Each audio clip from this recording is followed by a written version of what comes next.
বৈচিত্র্যের মধ্যে ঐক্যের দেশ হলো ভারত। এখানে নানা ধর্ম, বর্ণ, জাতির মানুষের বাস। স্বাভাবিকভাবেই নানা সংস্কৃতি, আচার আচরণের নিদর্শন পাওয়া যায় এই ভারতে।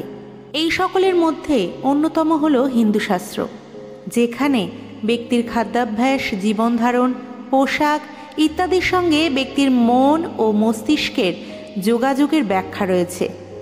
আবার হিন্দু ধর্মশাস্ত্র অনুযায়ী ভাগ্যোন্নতি ও সুখ সমৃদ্ধির জন্য নানান নিয়মনীতি পালনের উল্লেখ রয়েছে। হিন্দু বিবাহিত মহিলাদের নানান আচার সংস্কৃতি পালন করতে হয়। 16 শৃঙ্গারের উল্লেখ পাওয়া যায় এই শাস্ত্রে। চুড়ি, টিপ, অলঙ্কার, সিঁদুর ইত্যাদির মাধ্যমে বিবাহিত মহিলারা নিজের 16 শৃঙ্গার পূর্ণ করেন। এর পিছনে হিন্দু ধর্মের পাশাপাশি বৈজ্ঞানিক ব্যাখ্যাও পাওয়া যায়। যেমন টিপ পরার প্রথা, এটি আমাদের শরীরের ঊর্জার সঙ্গে জড়িত। টিপ বা তিলক আমরা কপালে বা ভুরু যুগলের মাঝখানে পড়ে থাকি। এই স্থানটি আজ্ঞাচক্র নামে পরিচিত।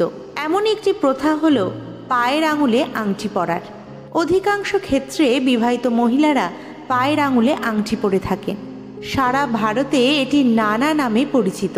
হিন্দিতে এটি বিছিয়া নামে পরিচিত, তামিলে মেট্টি, তেলেগুতে মেট্টেলু, কান্নাড়ায় কালো উঙ্গুরা। এটি সাধারণত রূপোর হয় এবং 2 পায়ের আঙুলেই পরতে হয়। পায়ের আঙুলে আংটি কেন পরা হয়? প্রচলিত ধারণা অনুযায়ী পায়ের দ্বিতীয় আঙুলের স্নায়ু হৃদয় পর্যন্ত বিস্তৃত এবং এটি জরায়ুর সঙ্গে যুক্ত। এর ফলে জরায়ুতে রক্তচাপের ভারসাম্য বজায় থাকে। পাশাপাশি এটি মহিলাদের ঋতুস্রাব নিয়মিত রাখে। প্রাচীনকালে মনে করা হতো যে সুস্থ থাকার জন্য কোনো ব্যক্তির প্রাণে ভারসাম্য থাকা খুবই জরুরি, আর এই প্রাণের সমস্ত পথ পায়ের আঙুল হয়েই প্রবাহিত হয়। অতএব পায়ের আংটি মহিলার জীবন শক্তির ভারসাম্য বজায় রাখে। পায়ের রূপোর আংটি কেন উপকারী? মানব শরীরের পক্ষে রূপোর উপকারিতা সম্পর্কে আমাদের সকলেরই জানা। রূপো পৃথিবীর পোলার এনার্জি শোষণ করে শরীরে পরিবাহিত করে। এই শক্তি যখন আমাদের শরীরের মধ্য দিয়ে প্রবাহিত হয়, তখন আমাদের শারীরিক ব্যবস্থা সতেজ হয়ে ওঠে। রূপোর পায়ের আংটি মহিলাদের যৌন সঙ্গমের ব্যথাকেও কম করে। পায়ে সোনার আংটি কেন পরা হয় না? ধর্মীয় ধ্যান ধারণা অনুযায়ী কোমরের নিচে কখনো সোনা পরা উচিত নয়। এর ফলে ধন, সম্পদ, ঐশ্বর্যের দেবী লক্ষ্মীর প্রতি অসম্মান জানানো হয়। তাই এই আংটি রূপোর হয়ে থাকে, সোনার নয়। পায়ে আংটি পরার উপকারিতা। প্রাচীনকাল থেকে সুস্বাস্থ্য বজায় রাখার জন্য অ্যাকিউপ্রেশারের ওপর জোর দেওয়া হয়েছে।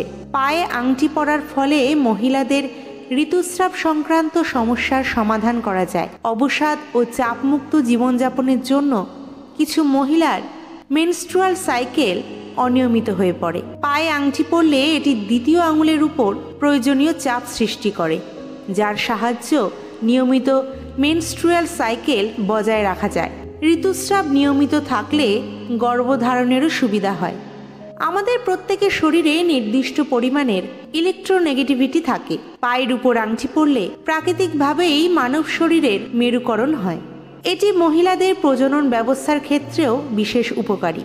পায়ের দ্বিতীয় আঙুলে আংটি পরলে মহিলারা শারীরিক ঘনিষ্ঠতার আনন্দ উপভোগ করে এবং জরায়ুর ইতিবাচক শক্তির মধ্যে ভারসাম্য রক্ষা করা যায়। পায়ে আংটি পরার ক্ষেত্রে কোন বিষয়গুলি মাথায় রাখবেন? বাজারে 2 ধরনের পায়ের আংটি পাওয়া যায়। একটি দৃঢ় ও স্থায়ী থাকে এবং অপরটি সুবিধামতো অ্যাডজাস্ট করা যায়। এটি ফ্লেক্সিবলও হয়ে থাকে। প্রথম ধরনের আংটি কেনা ও পরার পরামর্শ দেওয়া হয়, কারণ এটি দীর্ঘদিন পর্যন্ত ব্যবহার করা যাবে। অ্যাডজাস্টেবল আংটি পরে অনেকে স্বাচ্ছন্দ্য বোধ করেন, তবে এই আংটিগুলি মোজা, শাড়ি, কার্পেট ইত্যাদির মধ্যে আটকে যেতে পারে। পায়ের দ্বিতীয় আঙুলের যে অংশটি মাটি স্পর্শ করে না, সেখানে আংটি পরাই ভালো। এই ভিডিওটা যদি আপনাদের ভালো লেগে থাকে এবং উপকারী বলে মনে হয়, তাহলে এই ভিডিওটি অবশ্যই শেয়ার করবেন। আর যারা আমার চ্যানেলে নতুন আছেন তারা অবশ্যই আমার চ্যানেলটিকে সাবস্ক্রাইব করবেন, এবং যারা ফেসবুক থেকে দেখছেন তারা অবশ্যই আমার পেজটিকে ফলো করে রাখবেন। সকলে ভালো থাকবেন, সুস্থ থাকবেন। আবার একটা এইরকম নতুন ভিডিও নিয়ে আপনাদের সামনে আমি উপস্থিত হব। হরে কৃষ্ণ, রাধে রাধে।